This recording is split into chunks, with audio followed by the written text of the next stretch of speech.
so kubabeshya naricaye mbwira Imana nti ntabwo ubaho, ibi bintu ntiwari ukwiye kubikora.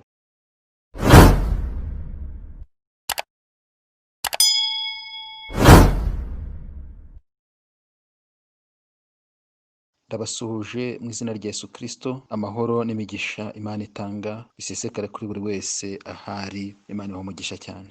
Aka kanya ndagira ngo tuganire ku ijambo ry'Imana Imana yashyize ku mutima, ariko mbere y'uko tuganira ijambo reka dusenge Imana. Ndagushimiye Mwami Imana yacu, ngushimiye aya masaha meza kandi ngushimiye uyu mwanya w'umugisha umpaye wo gusangira na bene data iri jambo aho baherereye hose. Iri jambo ndarisengeye kugira ngo urimanukiremo maze rigire icyo rimarira buri wese ugiye kuryumva, ryongere twubake, rutugarure ku isoko kandi dukomereze amaboko muri iki gihe tugezemo, igihe kigoye kandi igihe kiruhije. Bana natwe, fasha buri wese ugiye kumvira ijambo, kandi nanjye ugiye kugira icyo mvuga umfashe, umpe imbaraga n'inkomezi mu izina rya Yesu Kristo umwami wacu. Ndagira ngo tuganire ku ijambo ry'Imana Imana yashyize ku mutima, rifite umutwe ugira ngo kwizera kwawe ntigucogore. Reka dufatikanye amagambo dusanga mu butumwa bwiza uko bwanditswe na Luka, ibice 22 ku murongo wa 31, ndetse turaza gusimbuka tujye ku murongo wa 45 kugeza kuri 46. Reka dusome mu izina rya Yesu. Kandi umwami Yesu aravuga ati, Simoni, Simoni, dore Satani yabasabye kugira ngo abagosore nk'amasaka, ariko weho ndakwingingiye ngo kwizera kwawe kudacogora. Nawe numara guhinduka ukomeze bagenzi bawe. Imana ishimwe cyane. Ku murongo wa 45 na 46 hagira hati, amaze gusenga arahaguruka ajya ku bigishwa be, asanga basinzirijwe n'agahinda. Arababaza ati, ikibasinzirije ni iki? Nimubyuke musenge kugira ngo mutagwa mu moshya. Izina ry'Imana rihabwe icyubahiro. Bene data, ndagira ngo tuganire kuri aya magambo tumaze gusoma mu ijambo ry'Imana, dushingiye kuri ya mutwe navuze nti kwizera kwawe ntigucogore. Aya ni amagambo Yesu ubwe yivugiye abwira Petero, amusaba ngo ubwo baza kumufata, ubwo ibintu biza gukomera, ndagusabye kugira ngo kwizera kwawe ntigucogore, kuko Satani yamaze kubasaba kugira ngo abagosore, kugira ngo abagerageze, atume mucogora, atume musubira inyuma. Ariko ndagusabye ngo kwizera kwawe ntigucogore. Mu bihe by'amage, mu bihe by'ibibazo, mu bihe by'intambara, abantu benshi bakunze gusubira inyuma ndetse bagacogora, rimwe na rimwe no kwizera kwabo kugahagarara cyangwa se kugakomwa mu nkokora. Birumvikana. Dufashe nk'urugero, iyo umuntu yapfushije aba ari ikibazo gikomeye, atangira kwiheba, ndetse rimwe na rimwe hari igihe atemera ibyamubayeho, nibwo atangira kuvuga ngo ariko Mana wari urihe, ni ibiki byabaye? Rimwe na rimwe ntiyemere ko n'umuntu we yapfuye. Ndibuka ahangaha umunsi umwe hari umuvandimwe witabye Imana. Yari mu rugo ari mukuru, afite barumuna be, ubwo ndavuga murumuna we na mushiki we batoya, kandi bigaragara ko ari bafite mu nshingano. Ababyeyi babo, papa na mama, bari bafunze. Rero mu gihe twabonaga uwo mukuru wari ufite barumuna be mu nshingano, ubona ari gukora byose, tugiye twumva ngo arapfuye bitunguranye. So kubabeshya naricaye mbwira Imana nti ntabwo ubaho, ibi bintu ntiwari ukwiye kubikora. Uriya muntu uzi ko ari we ushinzwe umuryango, uzi ko imibereho n'ubuzima bwa bariya bana ari uriya. Ababyeyi be dore aho bari, ntibafite ubushobozi, ntibafite uburyo bwo kwita kuri bariya bana. Ibi bintu ukoze ntiwagombaga kubikora. Kenshi iyo tubuze abacu, iyo tubuze inshuti, iyo tubuze abavandimwe, ni ukuri hari igihe bigorana kubyakira. Kandi koko birumvikana, tureba inshingano bari bafite, tukareba umumaro bari batumariye, yewe tukareba n'urukundo tubakunda, tukumva batari bakwiye kuba bagenda. Ariko Imana yose ko ibireba, ibibona mu bundi buryo, cyane ko ivuga ko byose bifatikanyiriza hamwe kutuzanira ibyiza. Iyo umuntu ari mu bibazo rero, tuvuge iyo umuntu ari mu bigeragezo, akenshi arangwa n'amaganya, kwiheba, kwitekerezaho, kubona ko Imana rwose yamuretse, Imana itakibaho. Ibi ngibi byabaye no kuri Yobu. Nitujya gusoma mu gitabo cya Yobu mu bice bya 23 ku murongo wa 1 n'umurongo wa 6, Yobu nawe yagaragaje kwiheba, agaragaza agahinda, amaganya akomeye, ubwibazo byari bimaze kumurenga. Niho yavuze muri igice cya 23 ku murongo wa 2, aravuga ngo na n'ubu kuganya kwanjye kumeze nk'ubugome,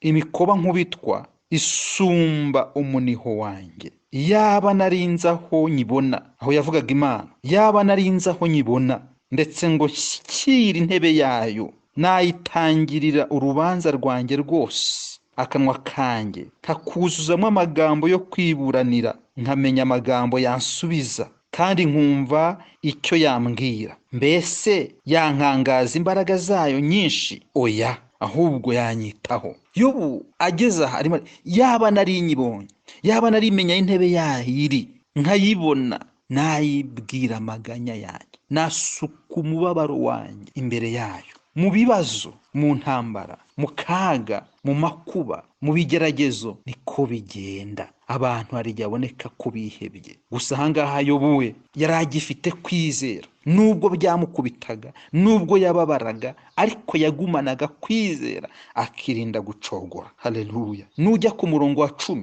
kugeza kuri 12, haraho yavuze ngo, ariko nzi inzira nyuramo, nimara kungerageza nzavamo meze nk'izahabu. Ikirenge cyanjye cyashikamye mu ntambwe zayo, inzira yayo narayikomeje sinateshuka. Ntabwo nasubiye inyuma ngo mve mu mategeko yategetse, ndetse amagambo yo mu kanwa kayo yambereye ubutunzi bundutira ibyo kurya binkwiriye. Izina ry'Imana rihabwa icyubahiro. Nubwo yari ari mu bibazo, nubwo yari arimo kugeragezwa, nubwo yari afite ibibazo, ariko yibukaga Imana. Yarababaraga mu mubiri, akagira agahinda, akagira ishavu rikomeye nk'ariya twabonye mu gice cya 23 atangira, ariko kandi nanone akibuka ko Imana imureba, akibuka ko hari imbabazi z'Imana. Izina ry'Imana rihabwa icyubahiro. Rero mu bihe nk'ibi turimo, iyi nayo ni intambara, kandi murabizi mu ntambara nyine nk'uko nabivuze, mu bibazo, mu bigeragezo, mu gupfusha nk'uko twabivuze, haba hariho kwiheba. Abantu babona nta buzima, abantu babona nta cyerekezo, abantu babona kubaho bitagishobotse. Nko muri ibi bihe turimo bya coronavirus, iyi ni intambara ifatika, ariko ni intambara idakwiye kudusubiza inyuma, ni intambara idakwiye kuducogoza, cyane cyane twebwe abizera, cyane abizera twabaye mu nzu y'Imana. Imana yagiye ivuga ibintu binatandukanye, binakomeye cyane kurusha ibingibi ahari turi kubona.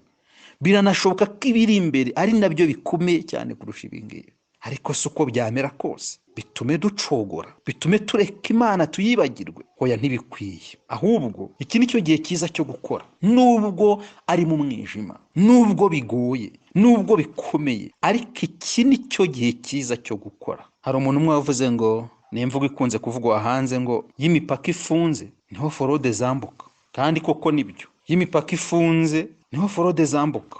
Rero iki ni cyo gihe cyiza amasengesho akwiye gukorwa. Ubu ni bwo amasengesho aryoshye, ubu ni bwo amasengesho afite imbaraga. Impamvu ni uko hari ibyo dusengera. Haleluya. Hari insengero zifunze kuva mu kwezi kwa 3 kugeza uyu munsi. Uribaza ko atari ikibazo dukwiye gusengera? Satani ari kwidegembya. Ahavugiraga amakorasi, ahavugiraga amasengesho, ahateraniraga ibyumba by'amasengesho, ubu Satani ari kuhabyinira amakorasi yiwe. Iki rero ni igihe cyiza cyo gusenga. Iki ni cyo gihe cyiza amasengesho aryoshye kuko ibyo gusengera birahari. Hari iki cyorezo kirimo kiramara abantu ku isi, no mu Rwanda by'umwihariko abantu barimo barapfa, abantu bafite ibibazo. Iki ni cyo gihe cyiza cyo gusenga kuko ibyo gusengera birahari. Hari abantu batakaje akazi, hari abafunze aho bacururizaga ubu bicaye mu rugo, hari ibibazo noneho by'umwihariko mu bijyanye n'iby'umwuka, hari abakristo basubiye inyuma. Wagize ngo iki si cyo gihe cyiza ahubwo cyo gukora umurimo? Hari abakristo benshi basubiye inyuma, bava mu byizerwa, bihakana Imana. Ariko Imana itugire neza, tugire icyo dukora mu gihe nk'iki ngiki. Mperutse kuganira n'umuntu umwe, yari umukozi w'Imana, asanze mu rugo, arambwira ati, ubu ndumiwe, mpuye n'umukristo wanjye. Yari umukozi w'Imana, n'umupasitori. Mpuye n'umukristo yasinze, yaborewe, ndamuvugishije mbona wapi ntiyanamya, ndamureka. Arambwira ati, ariko yabimbwiraga deja barahuye.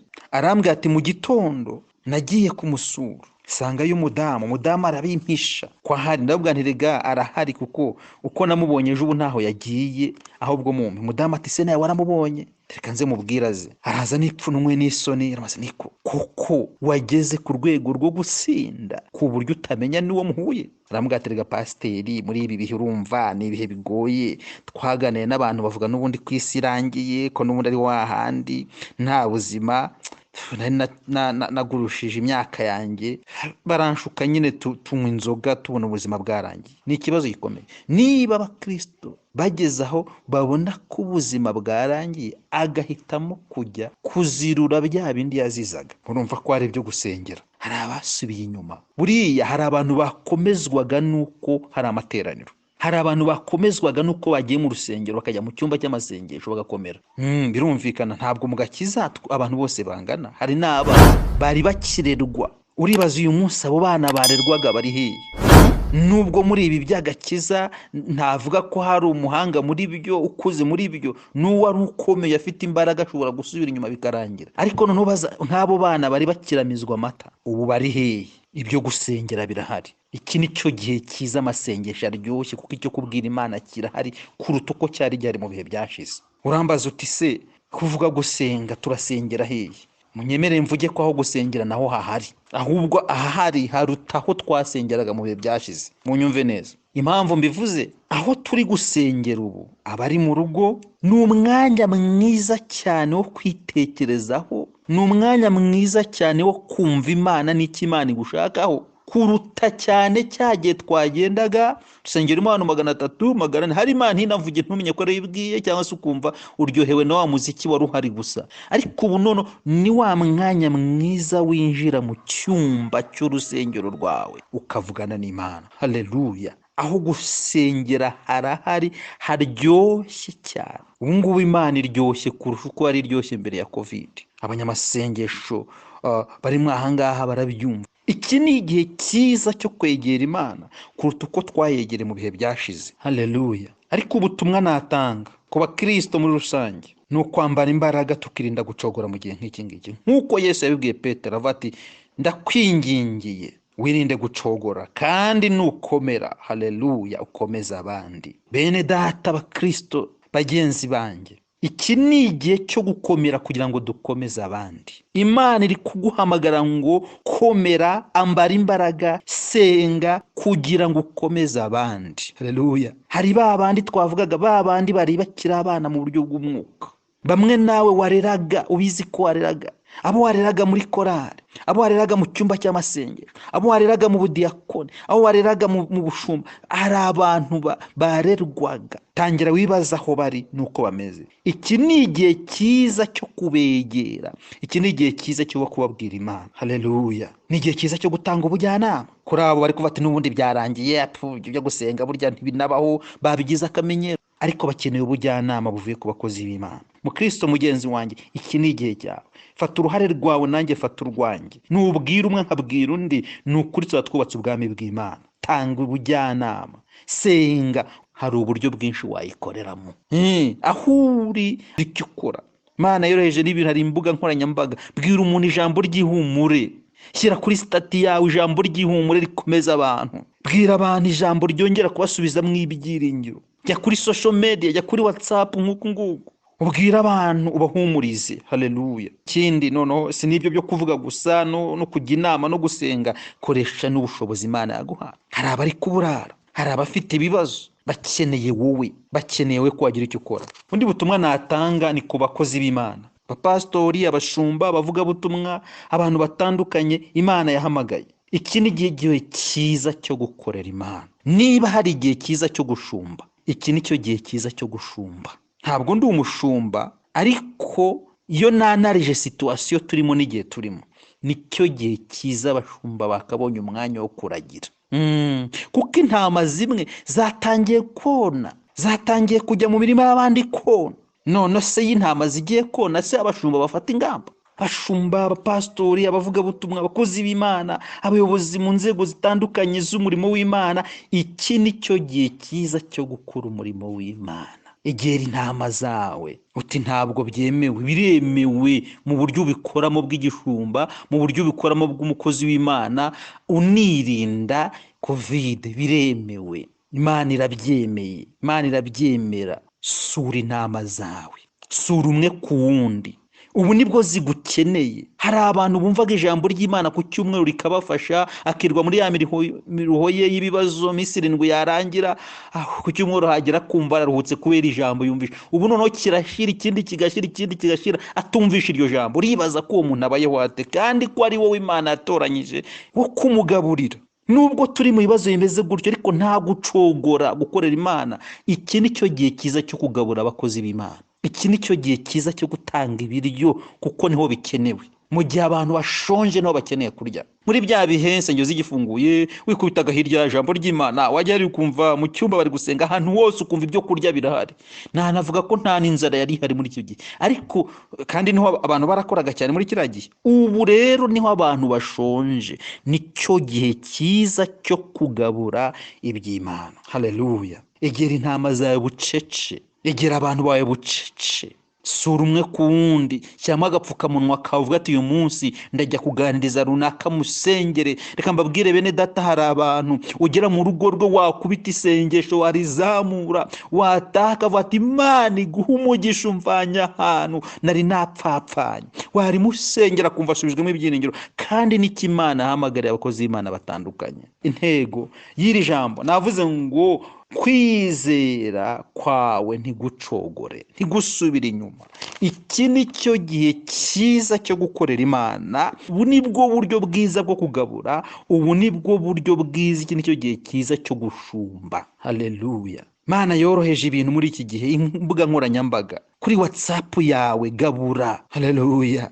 Instagram niba uriho gabura, niba n'izindi mbuga nkoranyambaga wafungura ugaburira abantu barakeneye kurya. Koresha WhatsApp yawe, koresha uburyo bwose bushoboka. Jya kuri stati yawe, uhumuriza abantu, komeza abantu, komeza imitima itentebutse, imitima icitse intege. Iki nicyo gihe bene data. Nenda gusoza, reka ngaruke kuri ya jambo twasomye muri Luka ibice byaho 22:31. Kandi umwami Yesu aravuga ati, Simoni Simoni, dore Satani yabasabye kugira ngo abagosore nk'amasaka, ariko weho ndakwinginze ngo kwizera kwawe kudacogora, nawe numara guhinduka ukomeze bagenzi bawe. Yesu arimo araduhamagara, arimo aratwinginga ngo kwizera kwacu kudacogora, kandi araduhamagara ngo dukomere kugira ngo tubone uko dukomeza abandi. Haleluya. Yesu ngo amaze kuganira na Petero, Simoni Petero yagiye gusenga, arihirira, arasenga, ahamagara Imana. Haleluya. Ariko ngo ari gusenga, ngo ahindukiye, ngo asanga abigishwa be basinzirijwe n'agahinda. Hari abantu benshi muri iki gihe basinzirijwe n'agahinda, basinzirijwe n'agahinda k'ibibazo biriho, basinzirijwe n'agahinda k'ubuzima barimo, basinzirijwe n'agahinda k'ibyo bari kubona. Ariko iki ntabwo ari igihe cyo gusinzira, ni igihe Yesu ari kuguhamagara akubwira ati haleluya, ikigusinjirije ni iki? Byuka usenge kugira ngo utagwa mu moshya. Amoshya arahari, ariko iki ni igihe cyo kubyuka tugasenga kugira ngo tutagwa mu moshya. Bene data, ndangije mbashimira Imana gutega amatwi iri jambo, kandi saba ngo Umwuka w'Imana akomeze kuribasobanurira. Ni ukuri dukanguke dukore. Iki ni igihe cyiza cyo gukora kurusha igihe cyose nabonye, kurusha igihe cyose twabayemo cyo gukora. Iki ni cyo gihe cyiza cyo gukorera Imana, haba ku bakristo, haba ku bakozi b'Imana batandukanye, abavugabutumwa, abashumba, abapastori, abantu bose Imana yatoranyije, badiyakone, abantu batandukanye. Iki ni cyo gihe cyiza cyo gutanga serivisi, kuko serivisi nibwo ikenewe. Iki ni cyo gihe cyiza cyo kugabura, kuko nibwo abantu bashonje. Imana ibahe umugisha, Imana ibakomereze amaboko, kandi Imana ibarinde, ibasesekazeho ibyiza n'imigisha Imana itanga, mu izina rya Yesu Kristo. Amen.